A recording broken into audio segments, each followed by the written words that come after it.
everyone, this is Kiran Jangid and I welcome you all on civil Shiksha. तो पिछले lectures को आगे बढ़ाते हुए आज हम डिस्कस करने जा रहे हैं हाइड्रोग्राफ। ओके, तो हाइड्रोग्राफ सबसे पहले क्या होता है, हम क्यूज को पढ़ रहे हैं, कहाँ इसका यूटिलाइजेशन हो रहा है, किस किस टाइप का हाइड्रोग्राफ होता है और उनमें इंटर रिलेशनशिप क्या होती है, ये आज हम डिस्कस करेंगे। ओके, तो स्टार्ट करते हैं। सबसे पहले डिफाइन करते हैं हाइड्रोग्राफ को। क्या होता है hydrograph? Hydrograph is the graphical representation between, क्या होता है? ग्राफिकल रिप्रेजेंटेशन होता है किसका? ये होता है graphical representation of discharge. Okay, and discharge को हम डिनोट करते हैं क्यू से, एंड टाइम को हम डिनोट करते हैं टी से। ओके, तो ये क्या होता है? ग्राफिकल रिप्रेजेंटेशन होता है डिस्चार्ज एंड टाइम का। देखो, हम अगर इसको ड्रॉ करते हैं तो ये कैसा दिखता है? लाइक अगर ये हमारा डिस्चार्ज है जो कि मीटर क्यूब पर सेकेंड में है और ये टाइम है, ठीक है, एक्स एक्सिस पर। वाई एक्सिस पे क्या लिया हमने? डिस्चार्ज, और एक्स एक्सिस पे क्या लिया है? टाइम। अब देखो, टाइम के साथ डिस्चार्ज मेजर करके जब इसको प्लॉट करते हैं तो कुछ इस तरीके का ग्राफ बनता है। इसी ग्राफ को हम क्या बोलते हैं? हाइड्रोग्राफ। ठीक है, अब इसका यूटिलाइजेशन क्या है? देखो, मतलब पढ़ना क्यों जरूरी है। तो देखो क्या होता है, एक एग्जांपल लेते हैं। एक कैचमेंट हम लोग कंसिडर करते हैं। ठीक है, कैचमेंट क्या होता है? वो एरिया जो एक कॉमन स्ट्रीम में फ्लो करता है, जिसका जो आउटलेट होता है वो एक कॉमन स्ट्रीम होती है। ठीक है, एक ही आउटलेट पॉइंट है। जो इसमें बारिश होगी, जब रेनफॉल होगा तो क्या होगा?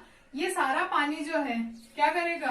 थ्रू स्ट्रीम्स एक मेन स्ट्रीम में जाएगा और उस मेन स्ट्रीम से होते हुए इस कैचमेंट से बाहर निकलेगा। इसी कैचमेंट को और क्या बोलते हैं हम लोग?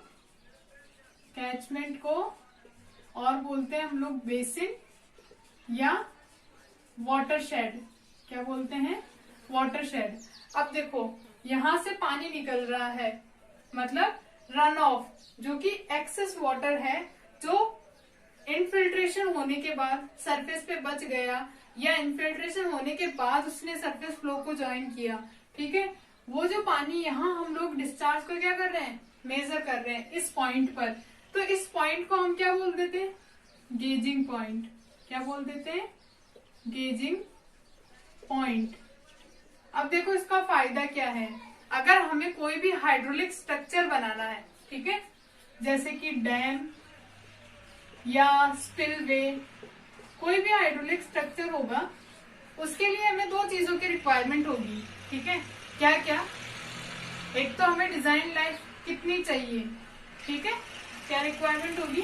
डिजाइन लाइफ और design discharge.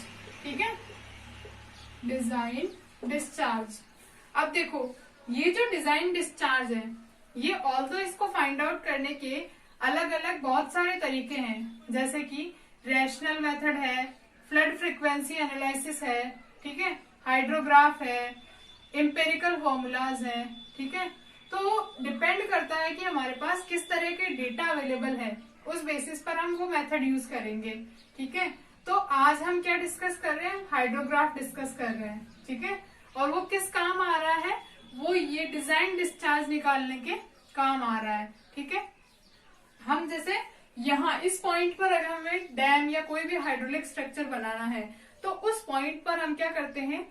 Time versus discharge का एक कर्व ड्रॉ करते हैं, जिसे हम हाइड्रोग्राफ बोलते हैं। इससे हमें क्या पता चल जाता है? इससे हमें पीक डिस्चार्ज पता चल जाता है। क्या? पीक डिस्चार्ज और मैक्सिमम डिस्चार्ज पता चल जाता है। ठीक है, अब इसका यूटिलाइजेशन हमें पता चल गया कि हम डिजाइन डिस्चार्ज फाइंड आउट करने के लिए हाइड्रोग्राफ का यूज करते हैं।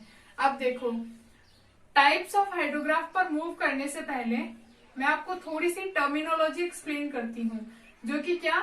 रन ऑफ से रिलेटेड है। अब आपके दिमाग में क्या आ रहा होगा कि हम हाइड्रोग्राफ में रन ऑफ क्यों पढ़े? तो ये बिल्कुल आपके काम का है। हम जब हाइड्रोग्राफ के टाइप्स पढ़ेंगे तो ये टर्मिनोलॉजी आपको बिल्कुल हेल्प करेगी, उसमें बहुत हेल्प करेगी और आप कंफ्यूज हो ही नहीं सकते अगर आपकी ये टर्मिनोलॉजी क्लियर है तो देखो, अगर हम बात करते हैं रन ऑफ की, तो सबसे पहले तो रन ऑफ क्या होता है कि अगर प्रेसिपिटेशन हुई, ओके, थोड़ा सा हाइड्रोलॉजिकल साइकिल में जाते हैं, प्रेसिपिटेशन हुई, ठीक है, मतलब रेनफॉल हुई, क्या I सेंटीमीटर पर आवर इस रेट से हुई, ठीक है, इसी कैचमेंट में हो रही है, ओके, हम कंसिडर कर रहे हैं, और DR के लिए हुई, कितने टाइम के लिए, DR के लिए, ठीक है। अब क्या हुआ, ये जो भी पानी आया रेनफॉल के थ्रू, उसमें से कुछ पानी तो क्या करेगा, सरफेस के अंदर चला जाएगा और कुछ पानी क्या करेगा, फ्लो कर जाएगा।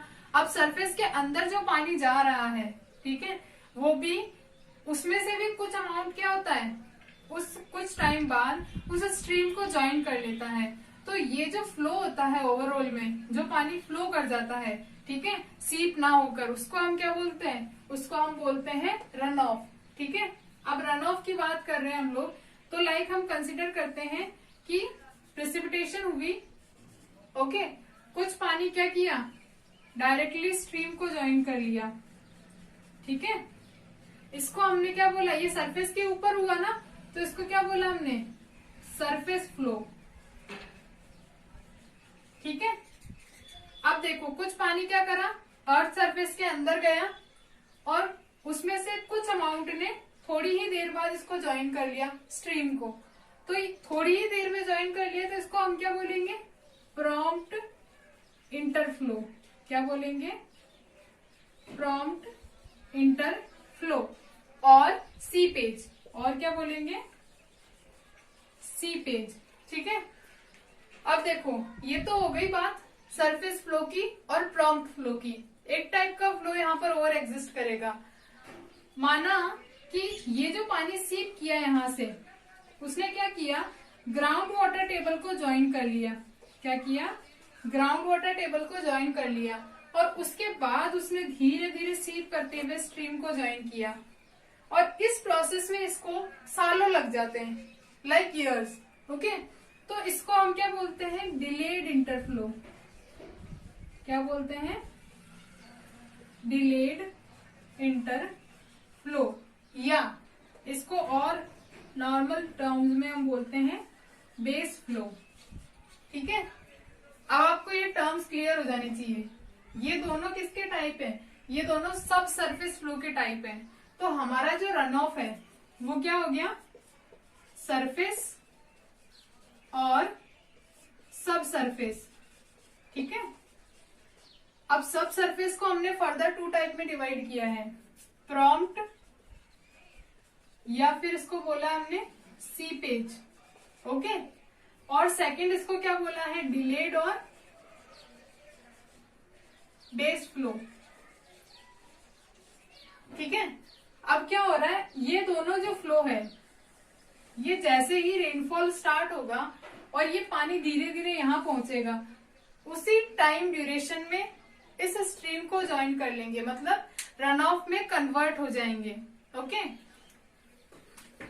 और ये जो फ्लो होगा, ये जैसा कि मैंने बोला कि काफी सालों बाद ज्वाइन करेगा स्ट्रीम को, ठीक है। तो इन दोनों को हम क्या बोलेंगे, डायरेक्ट रन ऑफ, क्या बोलेंगे, डायरेक्ट रन ऑफ, मतलब जैसे ही रेनफॉल स्टार्ट हुआ उसके कुछ ही टाइम में ये पानी धीरे धीरे करके यहाँ पहुंचेगा और क्या होगा, डायरेक्ट रन ऑफ हो जाएगा स्ट्रीम में, ठीक है। तो डायरेक्ट रन ऑफ हमारा मिलकर बना है सरफेस फ्लो से और प्रॉम्प्ट इंटरफ्लो से। अब देखो, जो हमारा प्रॉम्प्ट इंटरफ्लो होता है वो हमारा सरफेस फ्लो से बहुत ही कम होता है, ठीक है। तो क्या करते हैं, हम प्रॉम्प्ट इंटरफ्लो को नेग्लेक्ट कर देते हैं, ठीक है। हम बहुत सारी चीजें ऐसे नेग्लेक्ट करते हैं चीजों को सिंप्लीफाई करने के लिए, ठीक है। इसको काउंट करके भी कोई ज्यादा फर्क नहीं पड़ेगा हमारे हाइड्रोग्राफ में।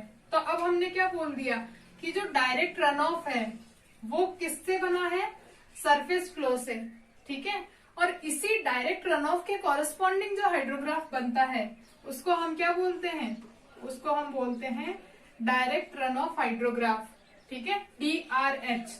और ये कुछ इस तरीके से बनता है जो ऊपर बना है, ठीक है। क्या बोलेंगे इसको, लाइक ऐसा हाइड्रोग्राफ बन गया हमारे पास। ये DR के लिए मैंने आपको क्या बोला, D टाइम के लिए बारिश हो रही है, यहां देखो, ठीक है।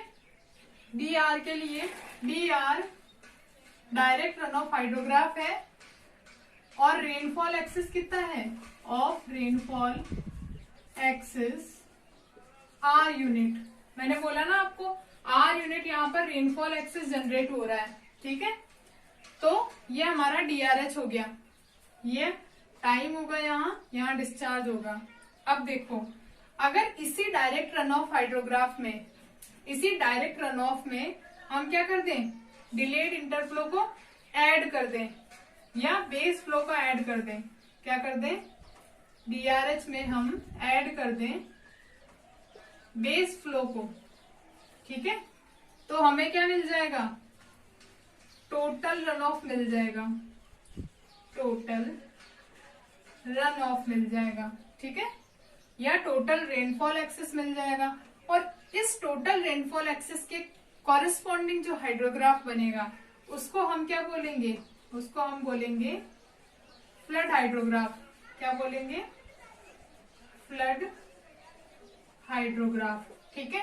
ये कैसा बनेगा शेप में, देखो ये कुछ ऐसा होगा, लाइक ये तो हमारा DRH था, डायरेक्ट रन ऑफ हाइड्रोग्राफ, उसमें हमने क्या ऐड कर दिया, बेस फ्लो ऐड कर दिया, ठीक है।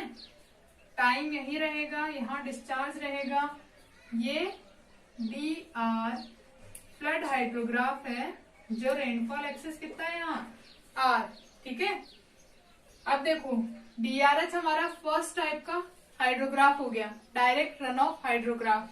सेकंड हमारा हो गया फ्लड हाइड्रोग्राफ। अब एक टाइप का हाइड्रोग्राफ और है, कौन सा है, यूनिट हाइड्रोग्राफ। कौन सा है, यूनिट हाइड्रोग्राफ। अब देखो यूनिट हाइड्रोग्राफ का क्या मतलब है, यूनिट हाइड्रोग्राफ जो है वो एक टाइप का डायरेक्ट रन ऑफ हाइड्रोग्राफ ही है, पर इसमें फर्क क्या है कि जब DR के लिए रेनफॉल हुआ तो यहाँ पर जो रेनफॉल एक्सिस जनरेट हुआ वो R ना होकर क्या हुआ, 1 यूनिट, ओके। मतलब मैंने बोला कि यहाँ रेनफॉल एक्सिस या रन ऑफ कितना जनरेट हुआ, R centimetre, 1 centimetre, 2 centimetre, 3 centimetre और mm, ओके। लेकिन जब ये R सेंटीमीटर ना होकर, R mm ना होकर 1 यूनिट हो, 1 mm 1 सेंटीमीटर हो, तो उस DRH को हम लोग क्या बोलेंगे, यूनिट हाइड्रोग्राफ। मतलब ये शेप में एकदम ऐसा ही होगा, DRH के जैसा ही यूनिट हाइड्रोग्राफ। बस यहाँ फर्क क्या होगा, R की जगह रेनफॉल एक्सिस कितना आ जाएगा, 1 यूनिट आ जाएगा, ठीक है। अब देखो अगर हमें direct run of hydrograph given हो, ठीक है, जिसका रेनफॉल एक्सिस R है और हमें रेनफॉल एक्सिस 1 यूनिट चाहिए, तो हम DRH को क्या करेंगे, डिवाइड कर देंगे रेनफॉल एक्सिस से, ठीक है। तो हमें क्या मिल जाएगा, यूनिट हाइड्रोग्राफ, ओके। तो आपने देखा कि इन टर्म्स में आपको किस तरीके से हेल्प मिली इस हाइड्रोग्राफ के टाइप्स को समझने में। अब देखो अगर आपको कोई भी रिलेशनशिप में डाउट है तो आप जरूर कमेंट करके पूछें, मैं फिर से एक्सप्लेन करने की कोशिश करूंगी।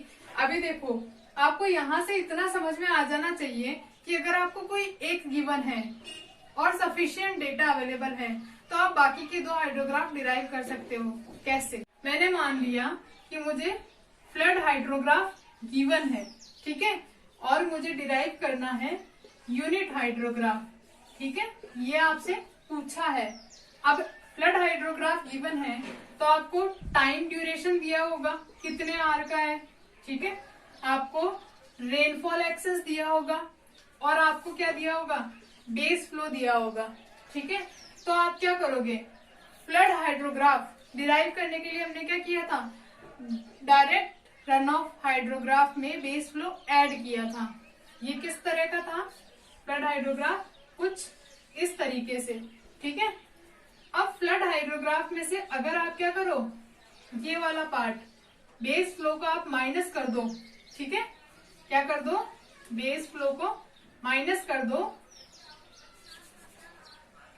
फ्लड हाइड्रोग्राफ में से आप बेस फ्लो को माइनस कर दो, ठीक है। तो आपको क्या मिल जाएगा, आपको मिल जाएगा डायरेक्ट रन ऑफ हाइड्रोग्राफ, ठीक है। इस डायरेक्ट रन ऑफ हाइड्रोग्राफ का रेनफॉल एक्सेस कितना है, आर, और यूनिट हाइड्रोग्राफ का रेनफॉल एक्सेस कितना होता है, 1 यूनिट। तो आपको अब डीआरएच मिल गया है, ठीक है। अब आपको क्या करना है, डीआरएच को डिवाइड कर देना है रेनफॉल एक्सेस से।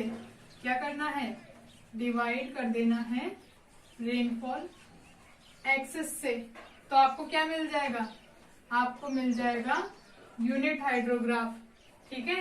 यूनिट हाइड्रोग्राफ का शेप एकदम डीआरएच की तरह ही रहता है, बस यहाँ रेनफॉल एक्सेस जो है वो आर ना होकर क्या हो जाता है, 1 यूनिट हो जाता है, ठीक है। सिमिलरली अगर आपको क्या दिया हो, आपको दिया हो यूनिट हाइड्रोग्राफ, ठीक है, और आपको निकालना क्या हो, फ्लड हाइड्रोग्राफ निकालना हो, ठीक है। अब यूनिट हाइड्रोग्राफ गिवन है तब भी आपको ये डेटा गिवन होगा, क्या, डी आर का है, रेनफॉल एक्सेस जो है यूनिट हाइड्रोग्राफ के लिए तो 1 होगा, लेकिन अगर आपको फ्लड हाइड्रोग्राफ डिराइव करने के लिए बोला है तो आपको रेनफॉल एक्सेस उस केस के लिए गिवन होगा। और क्या बोला है, बी यहाँ पर बेस फ्लो है, तो आपको क्या करना है, पीछे की तरफ आना है। अभी आप क्या गए थे, लेफ्ट टू राइट गए थे, ठीक है। अब आपको क्या करना है, यहाँ आना है। तो अब आपको सारे प्रोसेस रिवर्स कर देने हैं। क्या है, आपको यूनिट हाइड्रोग्राफ गिवन है, रेनफॉल एक्सेस 1 यूनिट है, ठीक है। यहां से आपको डीआरएच चाहिए, डीआरएच चाहिए, उसके लिए आपको क्या करना पड़ेगा, उसके लिए आपको यूनिट हाइड्रोग्राफ को मल्टीप्लाई कर देना होगा रेनफॉल एक्सेस से, ठीक है। अब आप इसको रेनफॉल एक्सेस से मल्टीप्लाई कर दोगे तो आपको मिल जाएगा ये डीआरएच, जिसका रेनफॉल एक्सेस आर है। अगर आप इसमें ऐड कर दो बेस फ्लो को, ठीक है, इसमें ऐड कर दो बेस फ्लो को, तो आपको क्या मिल जाएगा, आपको मिल जाएगा फ्लड हाइड्रोग्राफ, ठीक है। क्या मिल जाएगा, फ्लड हाइड्रोग्राफ, ठीक है। तो कोई भी कंफ्यूजन नहीं रहना चाहिए अभी तक, ओके। फिर भी कोई कंफ्यूजन रहे तो आप प्लीज पूछिए, प्लीज कमेंट करके मुझे बताइए कि आपको क्या कंफ्यूजन रह गया है, क्या समझ में नहीं आया है। And please do like, share and subscribe the video, okay. और नेक्स्ट वीडियो में हम लोग क्या करेंगे, हम डिस्कस करेंगे कि एलिमेंट्स क्या क्या होते हैं एक हाइड्रोग्राफ के अंदर, ठीक है, और कैसे इसको ड्रॉ किया जाता है, कैसे इस पे क्वेश्चंस पूछे जाते हैं। आज हमने हाइड्रोग्राफ जस्ट स्टार्ट किया है, ठीक है, तो बिल्कुल भी लोड नहीं लेना है, ये सारे इन डिटेल डिस्कस होंगे, जस्ट इंट्रोडक्शन आपको समझ में आ जाना चाहिए, ठीक है। Thank you so much.